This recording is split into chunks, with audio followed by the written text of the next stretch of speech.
So it's a pleasure to join you all virtually. I'm sorry I can't be there in person. I want to thank the organizers for having me come and get a chance to talk to you a bit about where we believe the field of metabolic endoscopy is going, and in particular, the unique opportunity that exists now to treat root causes of obesity and metabolic disease for the very first time with novel approaches targeting the duodenum and the pancreas.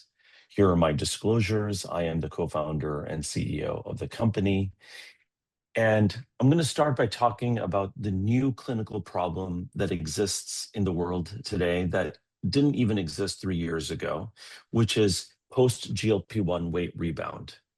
As effective as the GLP-1 medicines are, GLP-1 discontinuation is not rare, it is actually the rule.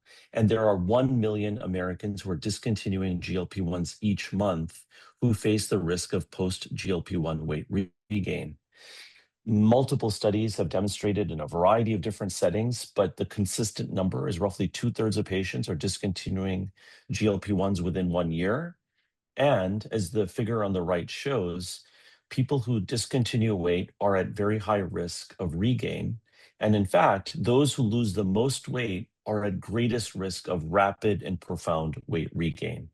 And there are no approaches today to help preventing weight regain for patients who have lost weight on GLP-1 medicines, but who need to stop or want to stop taking the medicines.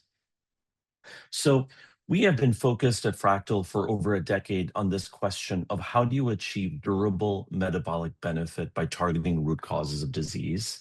And we're developing two different assets. One is called Revita and one is called Rejuva, and we'll talk about both today, all aiming to provide a durable metabolic reset. Revita is our lead asset. It targets the duodenum.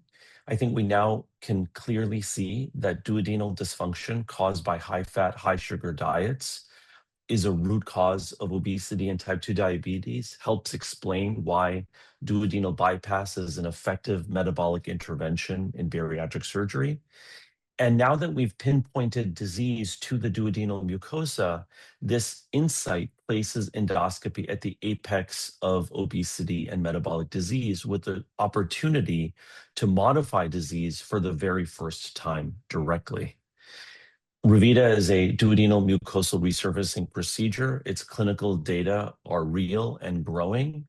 We have observed first in type 2 diabetes and now in post-GLP-1 weight maintenance, consistent durable activity on weight and blood sugar with an excellent safety and tolerability profile thus far, with pivotal data pending later this year. We envision two indications with Revita, one in obesity and one in type 2 diabetes. FDA has granted breakthrough device designations for both. And with pivotal data coming in post-GLP-1 weight maintenance, anticipate a potential filing with the FDA this year, which could make Revita available in the United States potentially within the next several quarters. And behind that, we've been developing a pancreatic EUS approach to a one-and-done GLP-1, which we call Rejuva.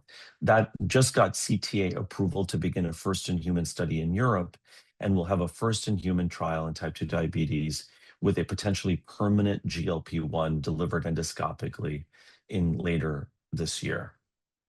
So let's start by talking about Revita. The core idea is that the gut and the brain are communicating with one another continuously in order to help the brain know whether food is coming and to help make sure the brain can regulate metabolic control during fasting and feeding cycles. But what we've observed is that high-fat, high-sugar diets cause a diet-induced change to the mucosa of the duodenum.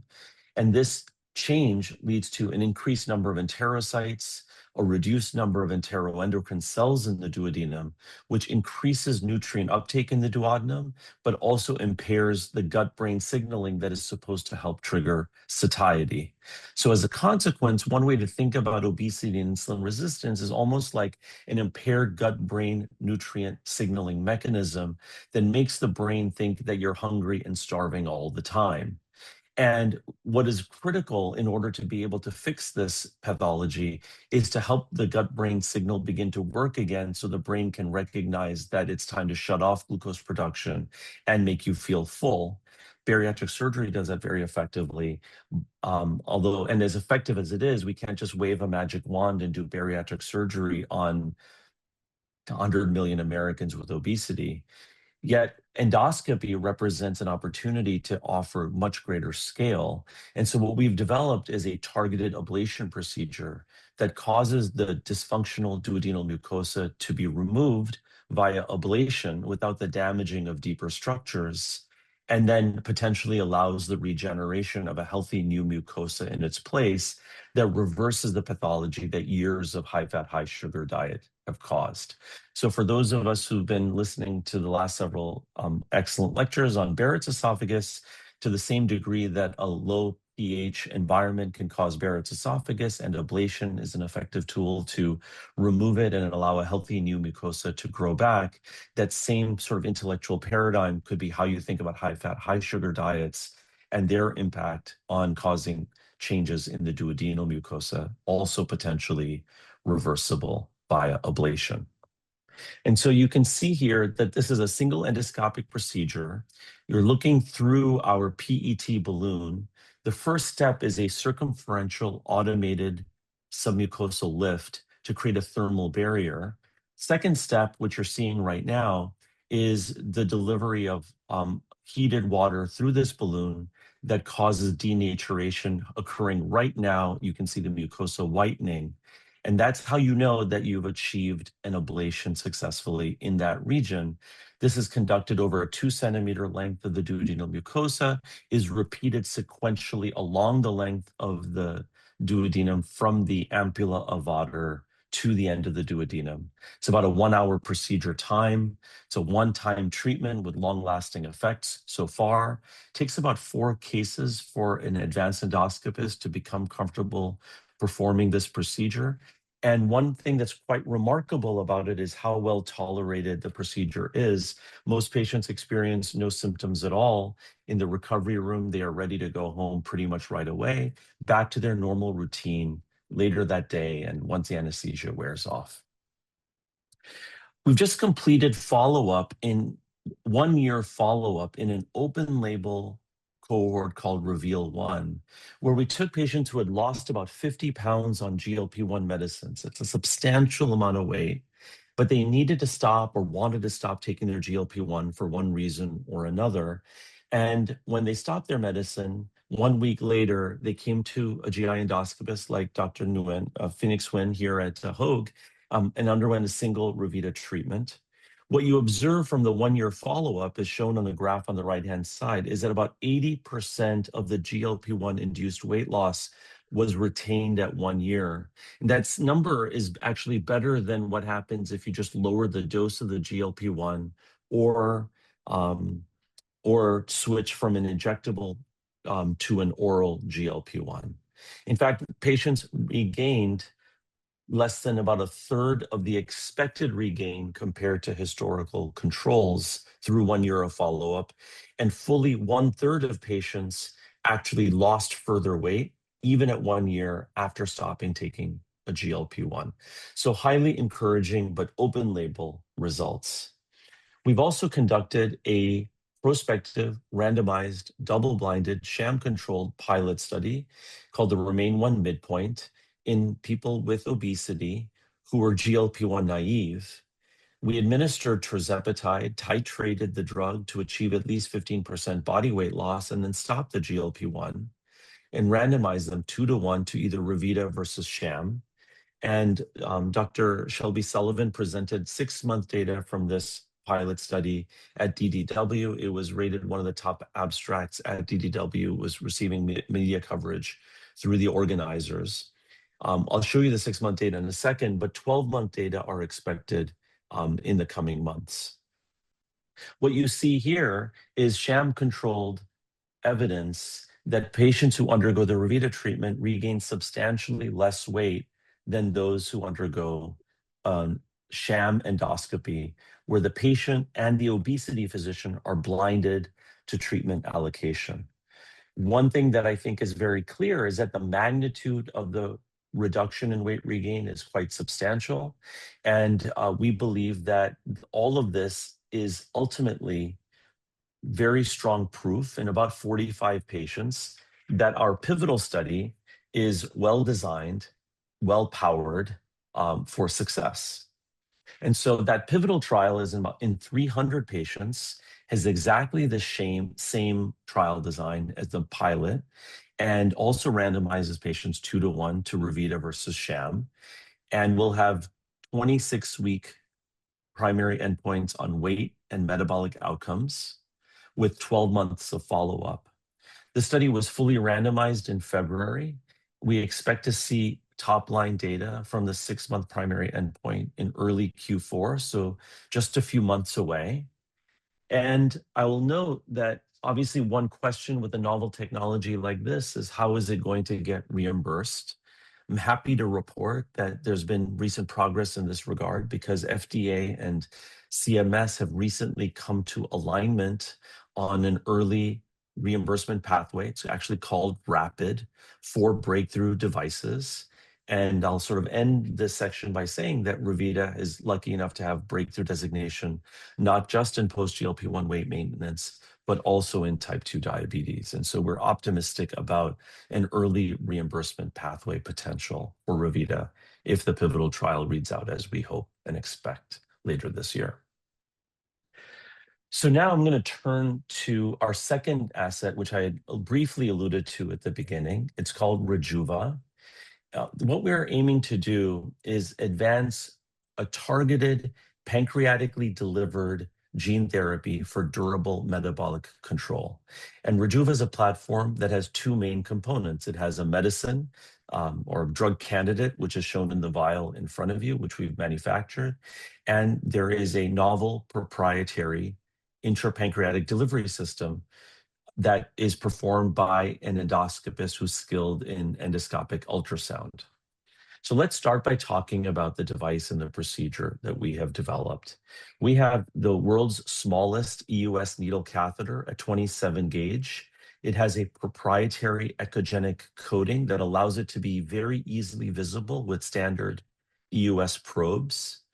And we have an automated delivery system on the proximal end that allows a physician to press a button, and we have pressure regulated and flow regulated delivery of a specific quantum of gene therapy medicine directly into the pancreatic parenchyma through the stomach wall in a less than 20-minute procedure.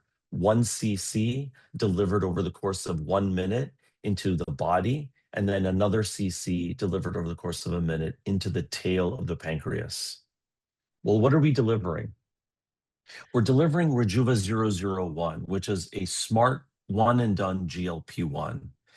Why do I say that? It's an adeno-associated viral vector which delivers DNA directly into the nucleus of the cells of the pancreas. And in that DNA is composed of a human insulin promoter driving the human GLP-1 transgene.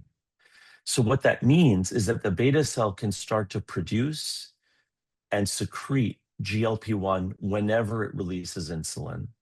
And by transducing pancreatic islets, what we're able to do is essentially use the beta cell to produce nutrient responsive GLP-1 expression as long as that beta cell that really receives that gene therapy survives, which is supposed to be for the rest of your life. And while we've compiled a tremendous amount of exciting preclinical data from our Rejuva platform, I'm just going to show one data slide here, which is in the diet-induced obese mouse. We have observed about 30% sustained weight loss by 35 days of follow-up, which is the equivalent of several years in a human, with a single injection in a less than 20-minute outpatient EUS procedure into the pancreas on day 0.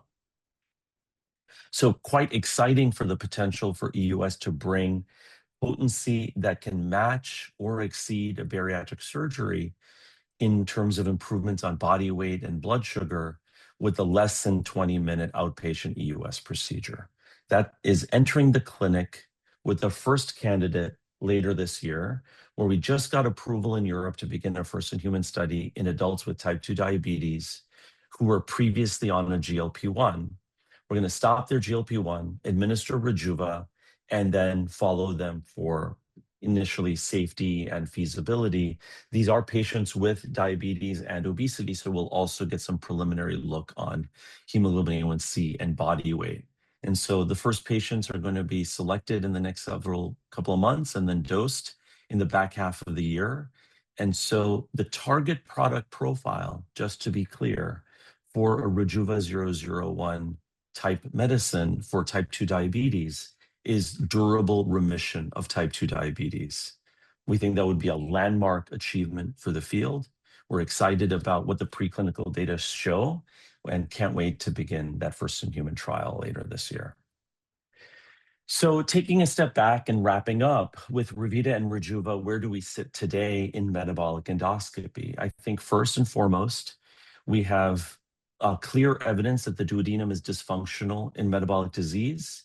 And the work to be done from where we are today is to understand the mechanistic underpinnings of this disease better to optimize patient selection and therapeutic potential of the therapies that we develop. We think that sham-controlled pivotal evidence is a key step towards building credibility, maybe not with endoscopy audiences, but with broader audiences like payers and regulators. But once we establish sham-controlled proof, I think in future studies, we may not need to keep running sham-controlled trials, which will be exciting.